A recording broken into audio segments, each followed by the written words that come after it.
السلام علیکم ورحمۃ اللہ وبرکاتہ۔ آج کے خطبے کا عنوان ہے رمضان کی آمد۔ الحمدللہ والصلاۃ والسلام علی رسول اللہ۔ اما بعد، یقیناً تمام تعریفیں اللہ کے لیے ہیں جس نے رمضان کے روزوں کو فرض کیا تاکہ ہم مختصر زندگی میں زیادہ نیکیاں پالیں۔ میں گواہی دیتا ہوں کہ اللہ کے سوا کوئی معبود برحق نہیں، وہ یکتا ہے، اکیلا ہے، اس کا کوئی شریک نہیں۔ اور میں یہ بھی گواہی دیتا ہوں کہ ہمارے نبی حضرت محمد رسول اللہ صلی اللہ علیہ وسلم اللہ تعالیٰ کے بندے اور اس کے آخری رسول ہیں۔ اللہ تعالیٰ آپ پر، آپ کی آل پر اور تمام صحابہ کرام پر ڈھیروں درود و سلامتی نازل فرمائے۔ حمد و ثنا کے بعد اے ایمان والو، اللہ تعالیٰ سے کما حقہ ڈرو، اور تمہیں موت آئے تو صرف اسلام کی حالت میں۔ اے اللہ کے بندو، ماہ رمضان اپنے آپ کو برائیوں اور گناہوں سے پاک کرنے، فضائل و کمالات سے آراستہ ہونے اور رب کریم سے قرب کا ایک بہترین اور مناسب موقع ہے، لیکن اس فرصت اور موقع سے صحیح اور مکمل استفادہ کرنا اسی وقت میسر ہے جب انسان اس مہینے کی عظمت و فضیلت، اس کے احکام و اعمال، واجبات و محرمات سے باخبر ہو۔ یہ مہینہ اللہ کے نزدیک سب سے برتر اور بافضیلت مہینہ ہے۔ اس کے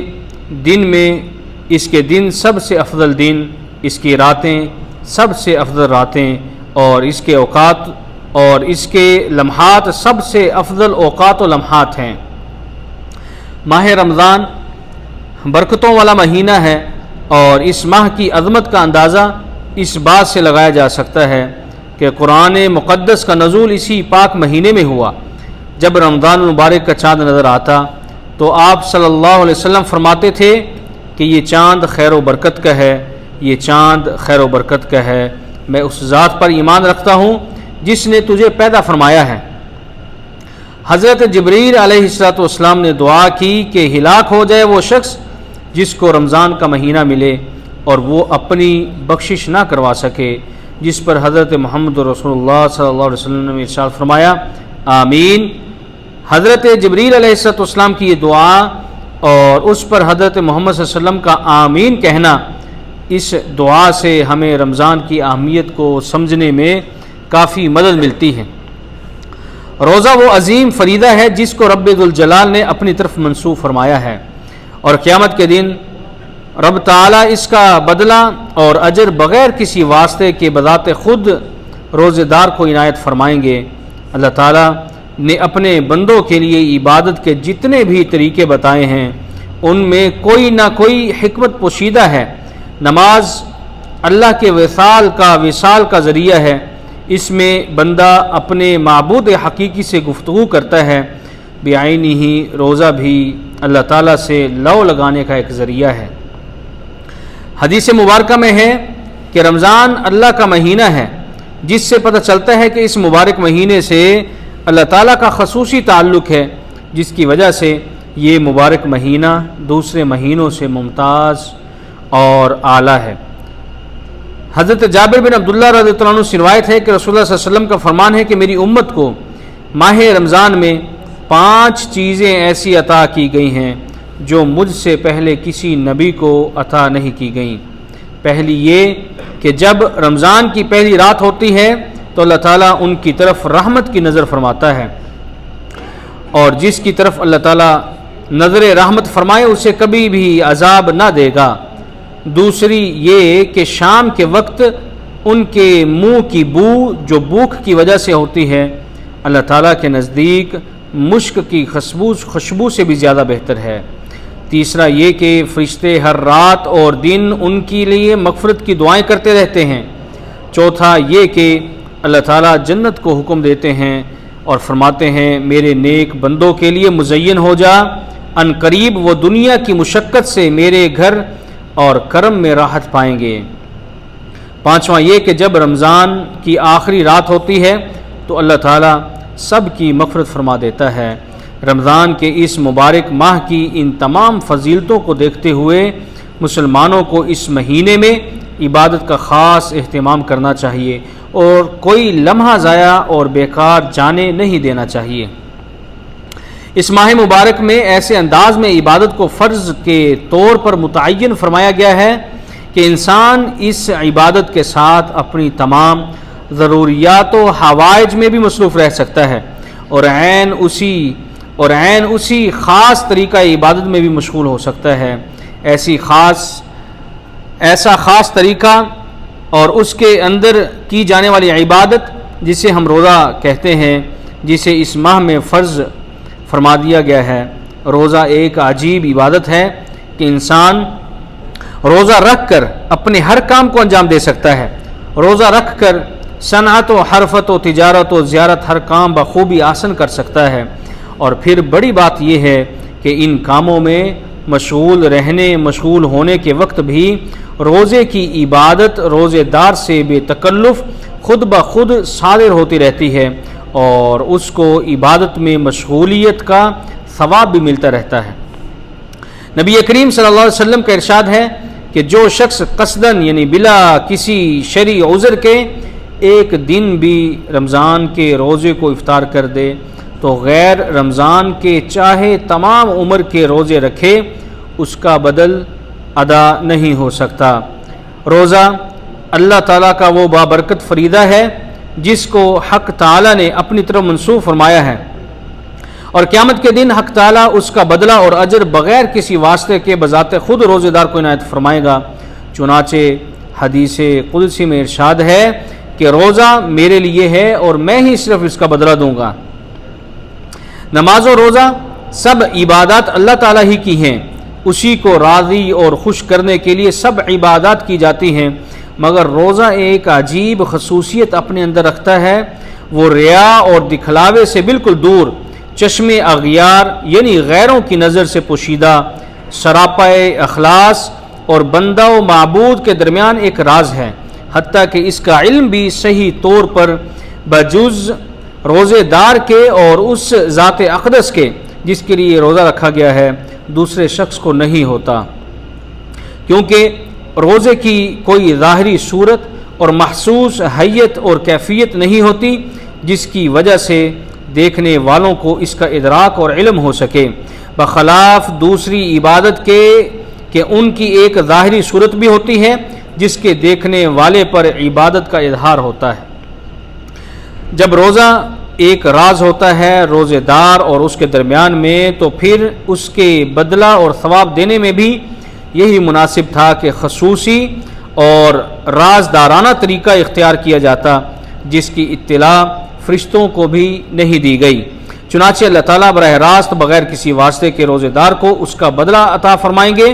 اسی خصوصیت کی وجہ سے اللہ تعالیٰ نے روزہ اور اس کے اجر و ثواب کو کہا کہ یہ روزہ میرے لیے ہے اور میں ہی اس کا اجر دوں گا۔ اسی لیے اللہ تعالیٰ نے اپنی طرف منسوخ فرما کر اس کی شرافت و عظمت کو بڑھا دیا، اور رسول اللہ صلی اللہ علیہ وسلم نے بھی مختلف احادیث میں بکثرت مخصوص فضائل و مناقب بیان فرمائے ہیں۔ حضور اکرم صلی اللہ علیہ وسلم نے فرمایا کہ روزے دار کی منہ کی بو اللہ تعالیٰ کے نزدیک مشک کی بو سے زیادہ پسندیدہ ہے، گویا روزے دار اللہ تعالیٰ کا محبوب ہو جاتا ہے کہ اس کی خلوت اور اس کی خلوف یعنی منہ کی بو بھی اللہ تعالیٰ کو پسند اور خوشگوار ہوتی ہے۔ اے اللہ کے بندو، اللہ سبحانہ و تعالیٰ نے اپنی پوری اور مکمل حکمت سے روزے مشروع کیے ہیں، لہذا روزے دار کو حکم دیا کہ وہ اعتدال کے ساتھ روزے رکھے، نہ تو روزے سے اپنے آپ کو ضرر اور تکلیف دے اور نہ ہی وہ ایسی چیز کھائے جو روزے کے مخالف ہو۔ اسی لیے روزہ توڑنے والی اشیاء کو دو حصوں میں تقسیم کیا گیا ہے۔ پہلی قسم وہ انسان سے نکلنے کی ہے، جیسے جماع ہے، عمدن قے کرنا ہے، عورتوں کے ہاں حیض یا نفاس کا خون نکلنا ہے، تو ان اشیاء کے نکلنے سے جسم کمزور ہو جاتا ہے، اس لیے اللہ تعالیٰ نے انہیں مفسدات صوم یعنی روزہ توڑنے والی اشیاء قرار دیا ہے، تاکہ روزے دار میں دونوں کمزوریاں، ایک تو روزے کی کمزوری اور دوسری اشیاء کے نکلنے کی وجہ سے پیدا ہونے والی کمزوری، جمع ہو جاتی ہیں تو روزے دار کو ضرر اور نقصان ہو اور اس کا روزہ حد اعتدال سے نکل جائے۔ اس لیے یہ چیزیں اگر انسان سے صادر ہو جائیں، نکل جائیں، تو اس کا روزہ ٹوٹ جاتا ہے۔ دوسری قسم وہ قسم ہے جو انسان کے اندر داخل ہوتی ہے، یعنی اندر داخل ہونے اور پیٹ بھرنے والی اشیاء ہیں، مثلا کھانا پینا۔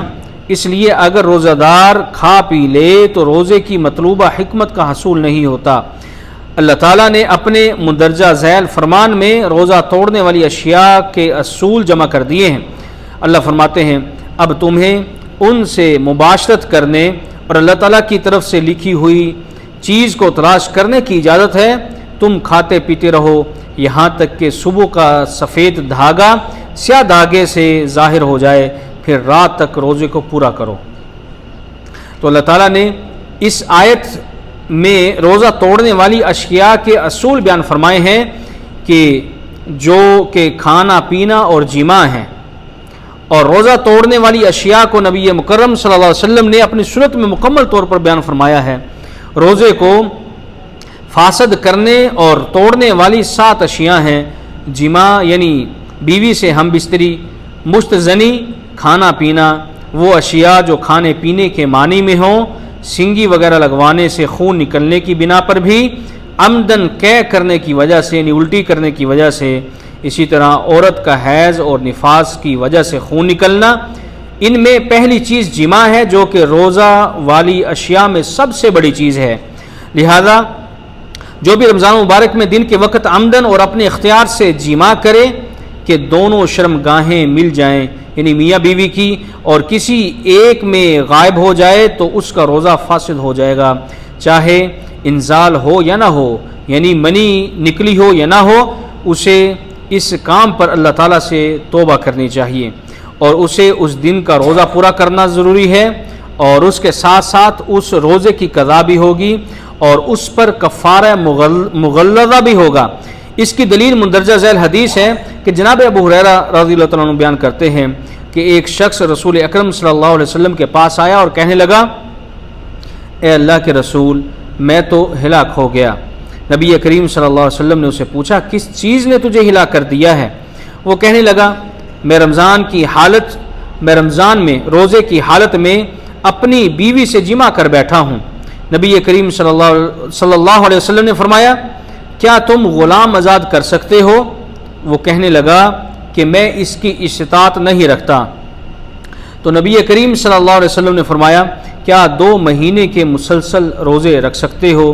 وہ کہنے لگا کہ میں اس کی بھی طاقت نہیں رکھتا۔ تو نبی کریم صلی اللہ علیہ وسلم نے فرمایا، کیا 60 مسکینوں کو کھانا کھلا سکتے ہو؟